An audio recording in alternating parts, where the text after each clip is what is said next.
বেলুনকাণ্ড ইস্যুতে কয়েক বছর ধরে আলোচনায় দুই কোরিয়া। দক্ষিণ কোরিয়ার নতুন প্রেসিডেন্ট লি জে মিয়ং দায়িত্ব নেওয়ার পর এই ইস্যুতে কঠোর অবস্থান নিয়েছেন।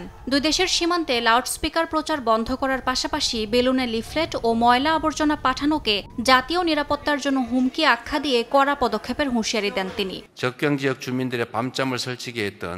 আমরা সীমান্ত অঞ্চলে লাউডস্পিকার প্রচারের এই অস্থির চক্র বন্ধ করে শান্তির পথে হাঁটছি। আমাদের লক্ষ্য শান্তি দিয়ে অর্থনৈতিক প্রবৃদ্ধি আনা। উত্তর কোরিয়ার সাবেক নাগরিক ও বর্তমানে দক্ষিণ কোরিয়ায় অবস্থান করা লি মিন বক বছরের পর বছর সীমান্তে বেলুন পাঠিয়ে কিম জং উনের বিরুদ্ধে লিফলেট প্রচার করে আসছেন। কিন্তু নতুন প্রেসিডেন্টের হুঁশিয়ারি মত প্রকাশে বাধা হয়ে দাঁড়িয়েছে বলে দাবি তার। আমি তো চুপচাপ এটা করে আসছি, এর মধ্যে দোষ কি? এটা কি উত্তর কোরিয়াকে উস্কানি? কখনোই না। যতদিন না উত্তর কোরিয়ায় গণমাধ্যম স্বাধীন হয় আমি চালিয়ে যাব।